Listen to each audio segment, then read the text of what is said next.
ലഹരിക്കെതിരെയുള്ള യുദ്ധത്തിൽ ബഹുദൂരം മുന്നേറുകയാണ് ഇരിങ്ങാലക്കുട റേഞ്ച് എക്സൈസ് ഓഫീസിലെ civil excise officer PM Jadeer. 1000-ലധികം ലഹരിവിരുദ്ധ ക്ലാസുകളാണ് ജദീർ നയിച്ചത്. എക്സൈസ് വകുപ്പിന്റെ ലഹരിവിരുദ്ധ ബോധവൽക്കരണ പരിപാടിയായ വിമുക്തിയുടെ ജില്ലാതല റിസോഴ്സ് പേഴ്സണും റേഞ്ച് തല കോർഡിനേറ്ററുമാണ് കൊടുങ്ങല്ലൂർ സ്വദേശിയായ ജദീർ. 2016-ൽ വിമുക്തി പദ്ധതി ആരംഭിച്ചതു മുതൽ ജദീർ പരിപാടിയിൽ സജീവമാണ്.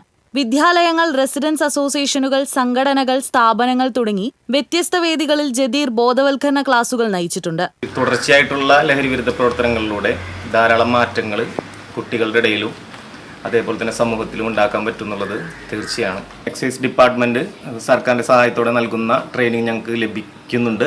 നിംഹാൻസ് ബാംഗ്ലൂരിന്റെ സഹായത്തോടെയും അതേപോലെ തന്നെ വിദഗ്ധരായ കൗൺസിലേഴ്സിന്റെ സഹായത്തോടു കൂടി ഞങ്ങൾക്ക് പരിശീലനം നൽകിയിട്ടുണ്ട്. ഇത്തരം ക്ലാസ്സുകൾ എങ്ങനെ കുട്ടികളെ സ്വാധീനിക്കണം എന്നുള്ളതും ആ വിഷയത്തെ അഭിമുഖീകരിക്കാനും അത് പരിഹാരം കൊടുക്കാനൊക്കെയുള്ള ഒരു ട്രെയിനിങ് സെഷനൊക്കെ ഞങ്ങൾക്ക് ലഭിച്ചിട്ടുള്ളതാണ്. ഒരിക്കൽ ക്ലാസ്സിൽ പങ്കെടുത്ത ചെറിയ കുട്ടി തന്റെ അച്ഛന്റെ കടയിലെ സിഗരറ്റ് വിൽപ്പന അവസാനിപ്പിച്ച സംഭവം ഉൾപ്പെടെ ബോധവൽക്കരണത്തിലൂടെ നിരവധി പേർ ലഹരിയുടെ പാത വെടിഞ്ഞുവെന്നതിൽ ജദീർ സന്തോഷവാനാണ്. ക്ലാസുകൾക്കു പുറമെ വിമുക്തിയുടെ ഭാഗമായി വോളിബോൾ, ബാഡ്മിന്റൺ, ചെസ് മത്സരങ്ങളും എക്സൈസ് വകുപ്പിനു വേണ്ടി ജദീറിന്റെ നേതൃത്വത്തിൽ സംഘടിപ്പിച്ചു വരുന്നു. തന്റെ ഔദ്യോഗിക കൃത്യനിർവഹണത്തിന്റെ ഭാഗമെന്നതിനൊപ്പം സമൂഹത്തെ കാർന്നു തിന്നുന്ന ലഹരിക്കെതിരെയുള്ള യജ്ഞത്തിൽ സ്വന്തം പങ്കാളിത്തം ഉറപ്പാക്കുകയാണ് ഈ ചെറുപ്പക്കാരനായ ഉദ്യോഗസ്ഥൻ. TCV news, Kodungallur.